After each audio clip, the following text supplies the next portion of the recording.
The weight of exhaustion pulls at my shoulders as I fumble with my keys, barely registering the familiar click of my front door lock. Another day of endless meetings and forced smiles leaves me craving the sanctuary of my empty apartment. I drop my bag by the door, the soft thud echoing in the silence, and reach for my phone on the hallway table where I'd forgotten it this morning. The screen illuminates with a notification that makes me pause. A video message from Aunt Susan. Strange never sends videos. My thumb hovers over the play button as I sink into my favorite armchair, the one that still smells faintly of my grandmother's perfume. The familiar scent usually brings comfort, but tonight something feels off. A whisper of unease crawls up my spine as I press play. The video opens to my parents' living room, the one where I spent countless holidays trying to earn their approval. Mom's voice carries through the speaker first, sharp with laughter that sounds nothing like the careful tone she uses with me. "It's almost too easy," she says, and my breath catches at the cruel edge in her words. Dad leans into frame, his face flushed from what must be his third glass of wine. "Our little ATM?" He chuckles, and my stomach lurches. "Just mention family obligation and she'll empty her savings. Did you see how fast she transferred the money for Ethan's emergency last week?" My brother's voice joins in, and the betrayal cuts deeper. She didn't even ask what it was for. Their laughter fills my apartment, bouncing off the walls until I can barely breathe. My hands shake so badly I almost drop the phone, but I can't look away. Every word they speak hammers another crack into the foundation of what I thought was truth. The screen blurs as tears well up, but I force myself to keep watching. Years of memories flash through my mind. Mom's urgent calls about overdue bills, Dad showing up at my workplace to demand help with the mortgage, Ethan's endless string of crises that only money could solve. Each recollection takes on a darker shade now, revealing the manipulation I was too loyal to see. "She's so desperate to be the good daughter." Mom's voice drips with satisfaction. "Remember when she skipped her vacation to pay for the roof repairs?" I remember the overtime hours, the missed opportunities, the dreams I put on hold, all to prove my worth to people who saw me as nothing more than a walking bank account. My chest tightens until each breath feels like swallowing glass. The video continues, but their voices fade beneath the roaring in my ears. I grip the armrest, anchoring myself as my world tilts on its axis. The soft fabric under my fingers feels wrong somehow, too normal for a moment that's shattering everything I thought I knew. The timestamp in the corner shows the video was recorded just yesterday during what Mom called a small family gathering I was too busy to attend. Too busy working extra hours to build up my savings again after Ethan's latest emergency. A notification pops up, Aunt Susan sending frantic follow-up texts. "Oh God, Lily, I'm so sorry. I didn't mean to send that to you. Please delete it." But she did send it, and I can't unsee it. I replay the video, each viewing crystallizing the truth I've spent years denying, the casual cruelty in their laughter, the calculated manipulation in their plans, the complete absence of love in their eyes when they speak my name. My phone buzzes with an incoming call from Mom. Her contact photo smiles up at me, the same practice smile she uses when she needs something. My finger hovers over the answer button, years of conditioning urging me to respond, to smooth things over, to keep the peace at any cost. But for the first time, I see the pattern for what it is. Each call, each crisis, each guilt-laden conversation designed to separate me from my money and my self-worth. The phone keeps buzzing as I stare at the scattered bills on my desk, physical reminders of my family's emergencies. A hard knot forms in my throat as I pick up a pen and begin to write, my hands still trembling, but my vision clearing. I will not be manipulated anymore. The words look strange on paper, foreign yet freeing. I've spent so long being the good daughter, the reliable sister, the endless source of support. But as I sit in my darkening apartment watching my mother's call fade to a missed notification, I realize something that shakes me to my core. I don't know who I am without their demands. Each family member has played their part perfectly in this manipulation.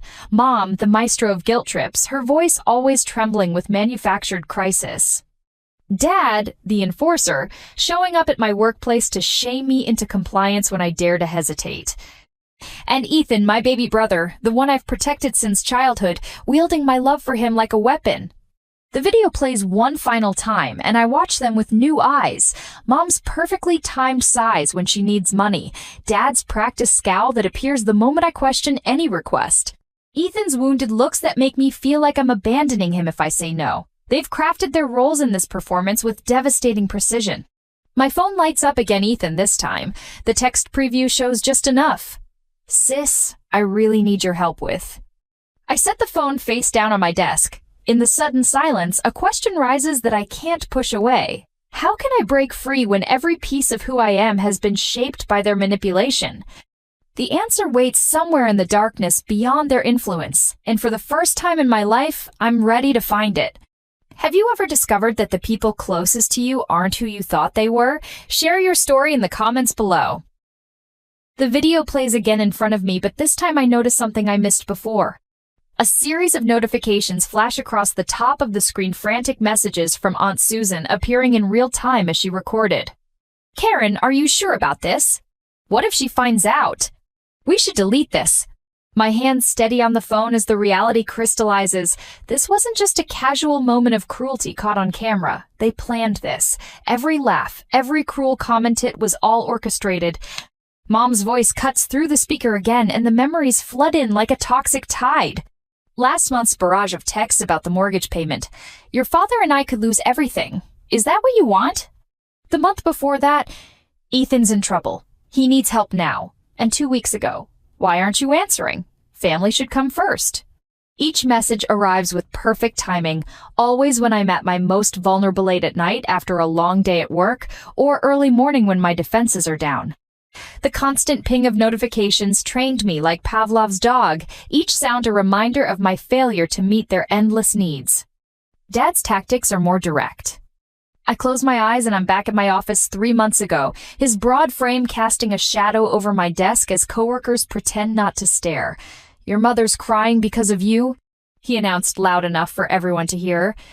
Is this job more important than your family? The memory makes my chest tight. I'd transferred the money right there, fingers trembling on the keyboard just to make him leave, just like I always do. Ethan's voice drifts from the phone now, his familiar laugh twisting into something ugly. Watch this, sis. I really need your help. It's an emergency. Works every time. My brother. My baby brother, who I've protected since he was small enough to hide behind me during thunderstorms. The last time he called with an emergency, I canceled my vacation plans to help him. The time before that, I dipped into my retirement savings. Each crisis manufactured, each desperate plea a performance designed to separate me from my money and my self-worth. A text from Jessica lights up my screen, breaking through the spiral of memories. Hey, you've seemed off lately. Want to grab coffee? Jessica, who noticed something was wrong weeks ago, who gently suggested I talk to her mentor Michael about setting boundaries. I dismissed her concerns then, defending my family's honor like a good daughter should. My fingers hover over the keyboard before I type, "Are you free now?" Her response comes quickly. "Always for you? Usual spot?" I need this someone outside the toxic bubble of my family's influence, someone who won't demand anything except honesty. The phone rings, Mom's name flashing on the screen. Her voice comes through sharp and cold. "What do you think you're doing? Without your money, this family falls apart. Is that what you want? Your father's health isn't getting any better, and Ethan's about to lose his apartment." She pauses, letting the weight of her words sink in. "If you abandon us now, don't expect to ever be welcomed back." The familiar guilt rises, but something else rises with it. Anger. Hot and clarifying, burning away the fog of manipulation. My fingers move across the keyboard, typing out words I never thought I'd dare to send. "I'm not sending money this month." The response is immediate. Accusations of betrayal, reminders of all they've sacrificed, threats of what my defiance will cost. Each message designed to break my resolve, to force me back into line. My phone buzzes with another message, this time from Michael, Jessica's mentor. "Jessica told me what's happening. Remember, setting boundaries isn't betrayal. Call me if you need backup." But as the texts pour in, I notice my laptop screen blinking with a new email notification. The subject line stops my breath. R.E. Lily's account, next steps. I open it with trembling fingers, and my world shifts again. There, in crisp black and white, is an email chain between my family members, detailing their plans for the coming months. Each crisis scheduled and scripted, each guilt trip carefully crafted to maximize impact. They've been coordinating their attacks, timing their demands to ensure I never have a chance to build my savings or question their motives. The evidence of their calculations sears itself into my mind. This isn't just about money anymore. This is about power, control, the systematic destruction of my independence disguised as family obligation. Mom's contact photo flashes on my phone again, her practiced smile now a grotesque reminder of every lie she's ever told me. But for the first time, I let it ring unanswered, my eyes fixed on the email that changes everything. What hidden truths do you think lie beneath a toxic family's facade? Comment below with your theories. My shoulders tense as Karen's voice cuts through the bustling office, sharp and precise as a surgeon's blade. How dare you ignore my calls? The words slice across the marketing department's open floor plan, drawing curious glances from my colleagues. I grip my coffee mug tighter, willing my hands not to shake. Mom, I'm at work. The words come out steadier than I feel. Behind me, I hear Sarah from accounting pause her typing. Oh, so now you're too important to help your family? Karen's laugh crackles through the speakerphone, the same calculated laugh I heard in that video. What happened to being grateful for everything we've done for you? Heat creeps up my neck as I notice Tom, my supervisor, emerging from his office. His eyebrows rise at the commotion. I fumble to switch off the speaker, but Karen's voice has already achieved its intended effect. The damage is done. Later that evening, at Bellini's restaurant where the families gathered for Uncle Mike's birthday, I slide into a corner booth hoping to stay invisible. But Richard's voice carries across the white tablecloths and wine glasses, loud enough to ensure everyone hears. Some people, he announces to the table of relatives, swirling his third glass of Cabernet, think they're too good for family once they get a fancy office job. His eyes fix on me, lips curling into a smirk. Isn't that right, Lily? The fresh bruise to my reputation stings, but something else rises in my chest, a familiar pressure building like steam in a kettle. I watch him take another self-satisfied sip, and suddenly I'm tired. Tired of being the punching bag. Tired of measuring my worth in dollars withdrawn. I set down my fork, the clatter against fine china drawing attention. Actually, Dad, I think it's more that some people view family as an ATM rather than actual relatives. The words surprise even me with their clarity. Richard chokes mid-sip. Aunt Susan's eyes widen. She knows exactly what I'm referring to. The video she accidentally sent still burns in my phone. A digital smoking gun. That night in my apartment, I stand before the bathroom mirror. The woman staring back looks different somehow, shoulders straighter, jaw set with newfound determination. I think of Karen's performance at my office, of Richard's theatrical dismantling of my character at dinner. Each attempt to shame me has only crystallized something I've been afraid to admit. Their power over me exists only because I've allowed it. My phone buzzes on the counter, another text from Ethan. Hey sis, hate to ask, but I'm in a really tight spot. I let it sit unanswered, focusing instead on my reflection. The constant pressure of their demands has shaped me like water shapes rock, wearing away at my edges until I fit the mold they created. But erosion can be stopped. Damage can be reinforced. I grab my laptop and open a new document. My fingers hover over the keys for a moment before I begin typing. Documentation of financial exploitation. The title stares back at me, both terrifying and liberating. I begin listing every emergency payment, every guilt-laden transfer, every manipulation disguised as family obligation. The numbers add up far too quickly. Years of helping out with mortgages, car payments, and Ethan's endless crises scroll down my screen. Each entry reinforces my resolve. This isn't help anymore. It's systematic exploitation. A new text lights up my phone. Jessica, this time. Coffee tomorrow? Been worried about you. Jessica, who's watched this pattern play out for years. Jessica, who's never asked me for a dime. I text back a quick, yes, something warming in my chest that feels like hope. The next morning, the familiar scent of coffee and pastries at the daily grind wraps around me like a comfortable sweater. Jessica slides into the seat across from me, and I notice Michael, my old mentor from grad school, approaching with 3 steaming mugs. I hope you don't mind, Jessica says. I asked Michael to join us. We're worried, Lil. Michael sets down the coffee and fixes me with the same steady gaze that got me through my thesis anxiety.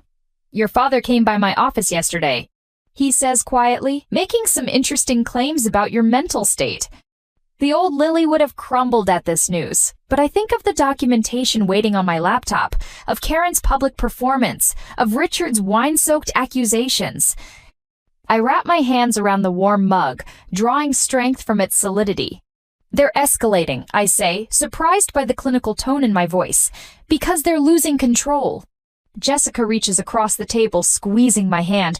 You don't have to go through this alone. Michael nods, pulling out a business card. I have a friend who specializes in financial abuse cases, just to understand your options.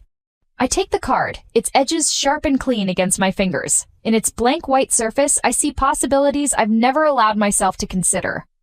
The pressure in my chest transforms into something else, not quite peace, not quite triumph, but perhaps the first real breath I've taken in years. Just remember, Ethan's voice cuts through the weekend quiet of Thompson Park. Everything our parents did was for you, Lily. The music lessons, the college tours. He gestures broadly to our gathered friends at the community barbecue, his voice carrying across the lawn. While I had to figure everything out myself, I watch the faces of our childhood friends shift uncomfortably. This is classic Ethan turning every gathering into a performance of his victimhood. Tell them about the car they bought you, he continues, voice dripping with mock sweetness, while I had to take the bus. The car they convinced me to co-sign for, I correct quietly. The one I'm still paying off 5 years later. His face reddens. There you go again, twisting everything. You know what your problem is, Lily? You're selfish. You've always been selfish. Something inside me snaps. Years of swallowed responses rise to the surface. Selfish? My voice carries across the stunned silence. Was it selfish when I drained my savings for your business venture? Or when I worked double shifts to cover Mom's mortgage? Each word feels like breaking free from invisible chains. Tell them about the video, Ethan, the one where you all laughed about your little ATM. He pales, mouth opening and closing like a fish. Around us, the murmurs begin. Later that night, I sit cross-legged on my bedroom floor, surrounded by old photo albums. Each smiling family photo now tells a different story. The Christmas I couldn't afford a vacation because of Dad's emergency. The graduation where Mom guilted me into paying for Ethan's student loan payment instead of putting a down payment on a house. My fingers trace the edges of a photo from my first job celebration. I'm beaming at the camera, unaware that my starting bonus would disappear into Karen's credit card debt the very next week. Tears blur my vision, but they feel different now, not tears of hurt, but of release. At my desk, I open my laptop. The documentation I started grows more detailed. Dates, amounts, screenshots of texts. Each piece of evidence transforms from a source of shame into a weapon of truth. I create folders, organize years of financial records, and start recording every interaction. A plan takes shape in my mind, not just escape, but exposure. My hands pause over the keyboard as I open a final folder buried deep in my email archive. Inside, I find what I've been looking for, the original loan documents for the house. The ones with my signature forged in Karen's hasty scrawl, the missing piece that changes everything. I stand before the mirror again, but this time I don't see a victim. I see a woman who's done being the family scapegoat. I will not be manipulated anymore, I declare to my reflection, voice steady and clear. I will not be their ATM. The pressure in my chest transforms into something else, not quite peace, not quite triumph, but perhaps the first real breath I've taken in years. The cursor blinks on my screen, steady as a heartbeat. I've typed and deleted the email subject line 7 times now, but the words finally feel right. Financial record of family support 2020 to 2024. My fingers hover over the keyboard as I review the spreadsheet one last time. Every transaction, every guilt-laden transfer, every emergency payment meticulously documented. The numbers tell their own story, one of systematic exploitation that makes my stomach clench. Send me your bank statements. Michael had advised yesterday, we'll build an ironclad case. My mentor's steady voice echoes in my mind as I copy the data into the email body, each line an indictment. Asterisk January 2020. Emergency roof repair, $8,400. February 2020. Mom's overdue medical bills, $3,200. It's March 2020. Ethan's car trouble, $2,800 asterisk. The list stretches endlessly. 4 years of financial drainage, perfectly cataloged. My hands shake slightly as I add the total at the bottom, $147,632. Nearly my entire life savings gone to feed their endless needs. The phone rings, Mom's ringtone. I silence it without looking, focusing instead on the final paragraph of my email. This will be my last communication regarding financial support. Any further attempts to extract money will be met with legal action. All documentation has been shared with my attorney. I hit send before I can second-guess myself. The whoosh of the sent email feels like a door slamming shut. The response is immediate and explosive. My phone erupts with notifications. Mom's voice trembles in her voicemail. How dare you air our private business like this, after everything we've done for you? I delete it mid-sentence. Dad's message is next, his tone sharp enough to cut. You ungrateful little, delete. A text from Ethan pops up. Way to stab your family in the back. Real classy, sis. I screenshot it for evidence and block his number. The cafe where I meet Jessica for lunch becomes my sanctuary from the digital onslaught. The familiar scent of coffee and pastries grounds me as I slide into our usual corner booth. But peace is short, lived Ethan's voice cuts through the ambient chatter. There's my sister, the family traitor. He's already halfway to our table, cheeks flushed with what I recognize as his performative rage. Everyone, want to hear how she's abandoning her own blood? The cafe falls quiet. My chest tightens as heads turn our way. This is exactly the kind of public scene I've always dreaded, the reason I've given in so many times before. But something has shifted inside me. I meet his gaze steadily. You mean how I'm refusing to be your personal ATM anymore? A couple at the next table snickers. Ethan's face darkens. You've taken everything from us, he spits. Actually, I pull out my phone, opening the spreadsheet. I can show you exactly who took what from whom. Would you like me to share it with everyone here? The color drains from his face. He backs away, nearly stumbling into a waiter's tray. You've changed, he mutters, but the venom in his voice has been replaced by something that sounds almost like fear. Yes, I say simply, I have. Later that evening, in the community hall I've rented for this purpose, I stand before my extended family with a projector remote in my hand. The screen behind me displays the first of many damning pieces of evidence. See screenshots, bank statements, recorded conversations, all meticulously organized. I've called this meeting, my voice carries clearly through the stunned silence, to ensure complete transparency about our family's financial situation. Click. Mom's frantic text messages about fictional emergencies fill the screen. Click. Dad's threatening emails demanding more money. Click. Ethan's manipulative pleas for just one more loan. Aunt Susan's hand flies to her mouth. Uncle Jim stares at his shoes. Cousin Rachel whispers something to her husband that makes him shake his head in disgust. As I continue my presentation, I watch the family's carefully constructed facade crumble. With each new revelation, their web of lies unravels further. The power they've held over me for so long dissolves in the harsh light of truth. My phone buzzes with a notification. Jessica has posted our cafe confrontation online, accompanied by a fierce defense of my actions. Michael's response appears moments later, sharing my documented evidence with his considerable professional network. Other supporters join in, their voices creating a shield wall of solidarity around me. The mighty Karen and Richard, my manipulative parents, sit frozen in their chairs, their usual arsenal of guilt and threats rendered useless by the public exposure.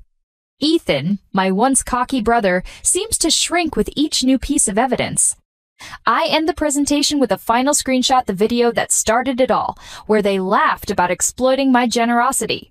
The sound of their cruel laughter fills the room, but this time it doesn't wound me. Instead, it feels like the final nail in the coffin of their control.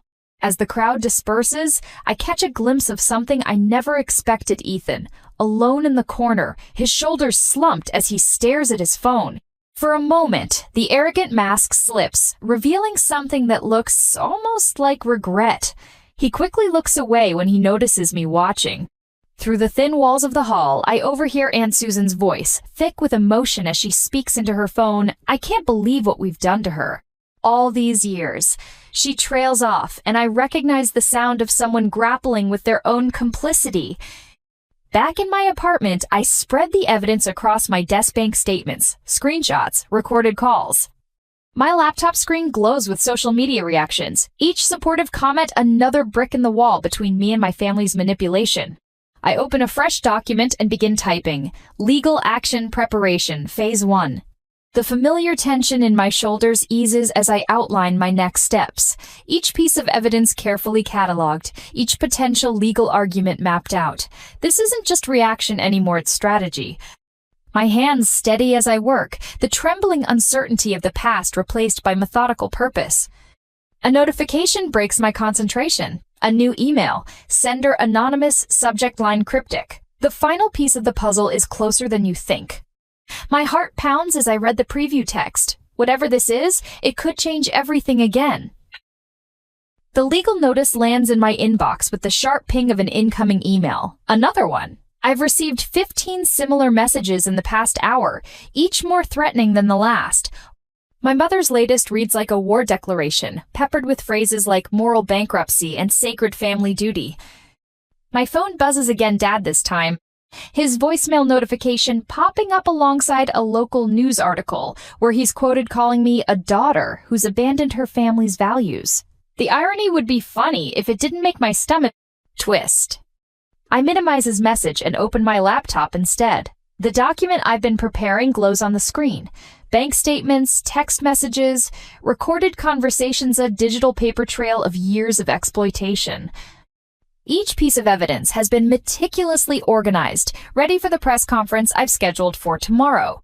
My brother's face appears on the television as I'm reviewing the files. He's standing at a podium, Mom hovering by his side like a puppet master. Family isn't just about blood, Ethan declares, his voice cracking with manufactured emotion. It's about sacrifice, about responsibility. My sister has forgotten that.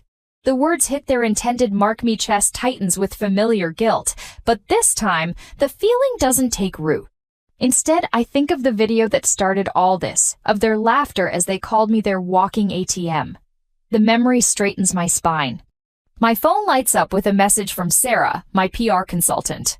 Community centers booked. Local press confirmed. You ready? My fingers hover over the keyboard for a moment before I type, yes. The next morning, I stand before a packed room. Cameras click and whir as I step up to the podium, my USB drive containing the evidence feeling heavy in my hand. The weight of what I'm about to do settles on my shoulders, but it doesn't crush me. Not anymore. For years, I begin, my voice steady despite my racing heart. I believed that family meant sacrificing everything, your savings, your dreams, your self-worth. Today, I'm going to show you what that sacrifice really looked like. The first bank statement appears on the screen behind me. Mom's urgent text about the mortgage payment she couldn't make, the one I later discovered she'd spent on a luxury cruise. Dad's threatening email about showing up at my workplace if I didn't help with Ethan's emergency car repairs the same car he sold a week later for profit. Murmurs ripple through the crowd as each piece of evidence builds upon the last. The room grows tense with collective shock as the full scope of their manipulation unfolds on the screen. I keep my voice level, letting the facts speak for themselves. The video clip of my family's laughter plays last. The sound echoes through the silent room, their cruel words about their little ATM landing with devastating clarity. When the screen goes dark, the silence holds for one breath. 2, before erupting into a storm of camera flashes and shouted questions. My phone explodes with notifications as the story hits social media. Within hours, the video goes viral, my family's carefully crafted image crumbling under the weight of their exposed lies. Local news stations pick up the story, their coverage spreading like wildfire across national networks. A week later, I stand before another audience, this time at a community forum on financial abuse. Mom, Dad, and Ethan sit in the front row, their lawyers flanking them like guards. They're here to attempt damage control, but their usual tactics feel hollow under the harsh fluorescent lights and dozens of watchful eyes. You've heard my family's version of events, I say into the microphone, my voice carrying to every corner of the room. About duty, about obligation, about the daughter who betrayed their trust. I pause, meeting each of their eyes in turn. But obligation isn't love, duty isn't family, and exposing abuse isn't betrayal. The applause starts slowly, then builds into a wave that drowns out my parents' attempts to interrupt. I watch their faces as their last grip on control slips away, replaced by the dawning realization that their power was always built on sand. The final battle takes place in a courtroom 3 days later. My lawyer presents our dossier to a panel of judges, the evidence even more damning under the stark courtroom lights. Mom and Dad sit rigid in their chairs as the judge reviews years of financial manipulation, their faces growing paler with each documented instance of exploitation. When the judge speaks, her voice rings with certainty. The court finds clear evidence of systematic financial exploitation. She looks directly at my family. All claims on Miss Anderson's financial support are hereby nullified. The words echo through the courtroom, and for the first time in years, I feel truly free. The gallery erupts in supportive murmurs as my family's lawyers shuffle their papers, desperately searching for grounds to appeal. But we all know it's over. As I leave the courthouse, reporters thrust microphones toward me, asking how it feels to win, but my attention is caught by something else. My phone screen lighting up with a notification. An encrypted message from an unknown number. The final chapter is yet to be written.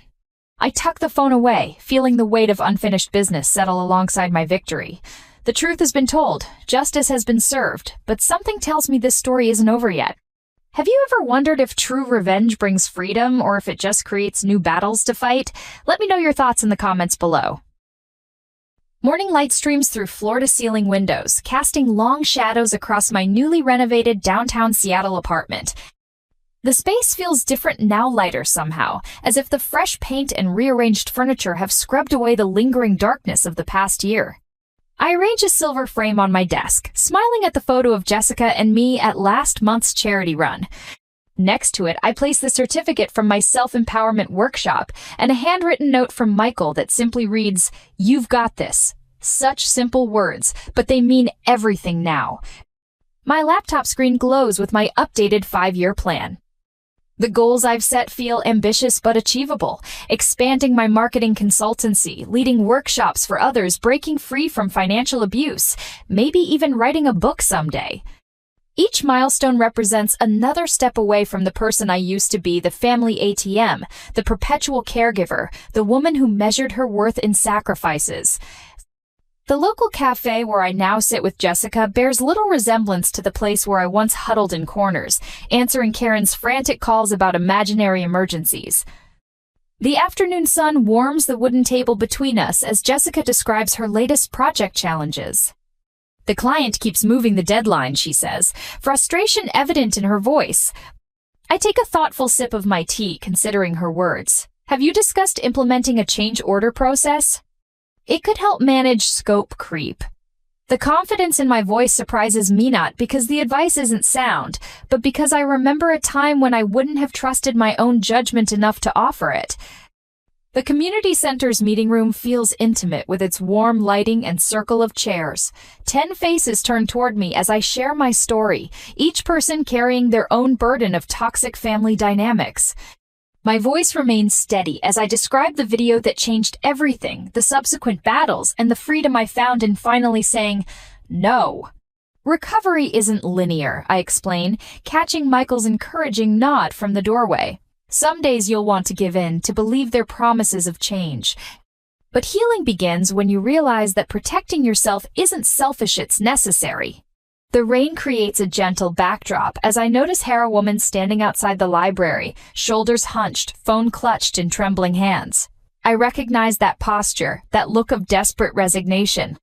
I'd worn it myself countless times. Are you okay? I ask softly, approaching with careful steps. Her name is Maria, and her story tumbles out between sobs, a familiar tale of family members who view love as a transaction, of guilt used as currency, of dreams postponed for others' emergencies. We find shelter under a nearby park pavilion, and I share my own journey, watching hope slowly replace despair in her eyes.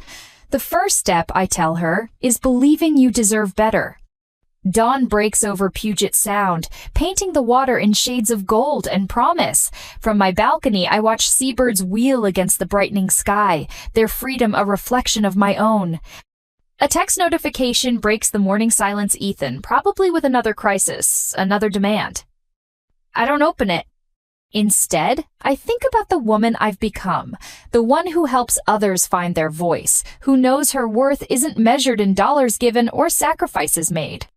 The one who finally understands that real love doesn't demand your self-destruction.